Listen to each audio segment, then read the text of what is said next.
नमस्कार दोस्तों, हमारे चैनल अमेजिंग वर्ल्ड में आपका हार्दिक स्वागत है।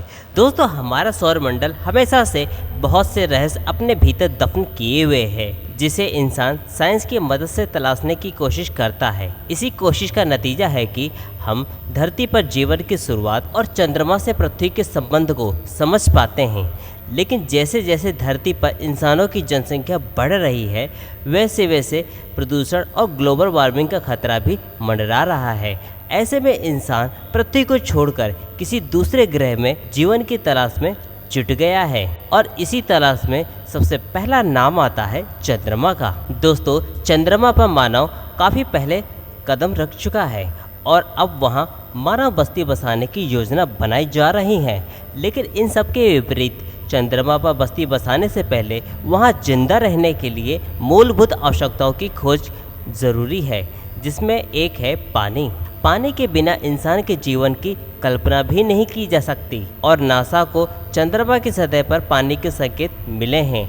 ऐसे में यह जानना जरूरी हो जाता है कि क्या चंद्रमा पर जीवन संभव है। अगर नहीं तो वैज्ञानिकों को वहाँ पानी के सबूत कैसे मिले। आइए जानते हैं इस रहस्य के बारे में विस्तार से।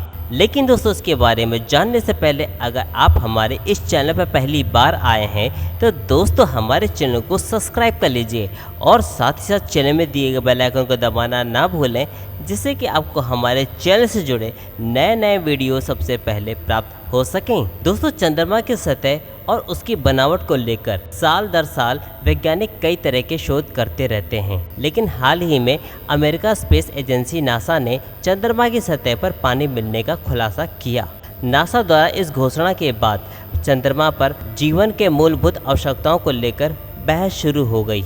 चंद्रमा पर पानी की खोज को लेकर नासा ने दावा किया कि एक अभियान के तहत चंद्रमा के उस हिस्से में पानी मिलने के सबूत मिले हैं जहां सूर्य की किरणें सीधे पड़ती हैं। ऐसे में नासा को उम्मीद है कि चंद्रमा पर बेस बनाने की योजना को लेकर उम्मीदें बढ़ गईं। इस बेस को चंद्रमा पर मौजूद प्राकृतिक संसाधनों के इस्तेमाल से ही संचालित करने का लक्ष्य निर्धारित किया गया है। नासा द्वारा चंद्रमा की सतह पर पानी की इस खोज को लेकर के 2 अलग अलग शोध पत्रों में जानकारी दी गई है, जिसके मुताबिक चंद्रमा की सतह पर जो पानी मिला है वह लगभग 1 क्यूबिक मीटर मिट्टी में 12 ओस की बोतल के बराबर है। यानी आसान शब्दों में कहा जाए तो चंद्रमा के लगभग 1 क्यूबिक मीटर में आधे लीटर से भी कम पानी मौजूद है। हालांकि नासा के वैज्ञानिक चंद्रमा की सतह पर मिले पानी को लेकर के अभी अध्ययन कर रहे हैं। दोस्तों, महत्वपूर्ण खोज को अंजाम देने के लिए नासा के वैज्ञानिकों द्वारा सबसे पहले एक टेलीस्कोप तैयार किया गया, जिसका नाम सेफियर है। यह एक ऐसा टेलीस्कोप है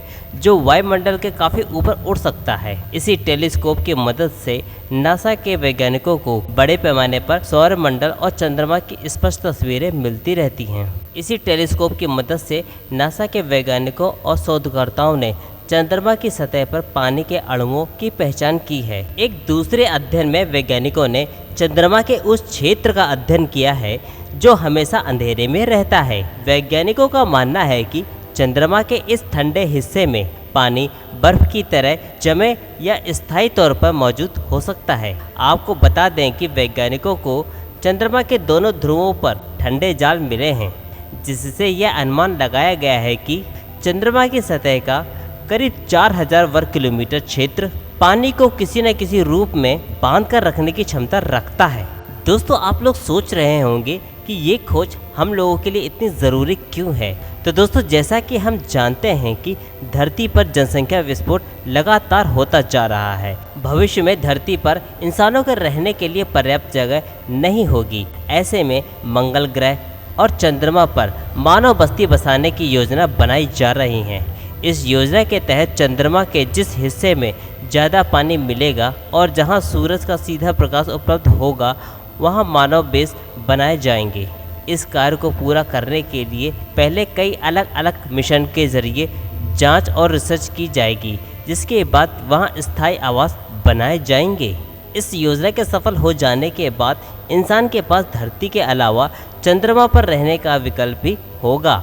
हालांकि यहाँ तक पहुँचना सिर्फ अमीर वर्ग के लोगों के बस की बात होगी, क्योंकि चंद्रमा पर आवास उन्हीं लोगों को मिलेगा जिन्होंने वहाँ पर पहले से ही प्लॉट खरीद रखे हैं। विशेषज्ञ का कहना है कि अगर हम एक बार ये समझ जाएं कि सतह से पानी कैसे निकालना है तो चंद्रमा पर अर्थव्यवस्था के लिए आधार को तैयार करने में काफ़ी मदद मिल सकती है। अगर वैज्ञानिक अपने इस कार्य में सफल होते हैं तो धरती से चंद्रमा पर किसी रॉकेट को भेजने की तुलना में चंद्रमा पर रॉकेट ईंधन बनाना ज़्यादा सस्ता और आसान होगा। तो दोस्तों अब तो आप समझ ही गए होंगे कि नासा द्वारा चंद्रमा पर खोजे गए पानी का महत्व इंसानों के लिए कितना ज़रूरी है। खैर ये देखना दिलचस्प होगा कि वैज्ञानिक कब तक चंद्रमा पर मानव बस्ती बनाने में सफल हो पाएंगे और चंद्रमा की सतह पर मौजूद पानी को कैसे निकाला जाएगा। दोस्तों क्या आप इस खोज से खुश हैं? आप अपना जवाब कमेंट के माध्यम से हमें कमेंट करके ज़रूर बताएं। तो दोस्तों आज के लिए बस इतना ही। दोस्तों आपको हमारा ये वीडियो कैसा लगा इसके बारे में हमें ज़रूर बताएं। दोस्तों अगर आपको हमारा ये वीडियो पसंद आया हो तो अपने दोस्तों में शेयर ज़रूर करें और साथ ही साथ इसे लाइक भी कीजिए जिससे कि हमारा प्रोत्साहन बढ़ सके और हम आपके लिए और भी रोचक भरे वीडियो ला सकें। दोस्तों हमारा ये वीडियो देखने के लिए आपका बहुत बहुत धन्यवाद।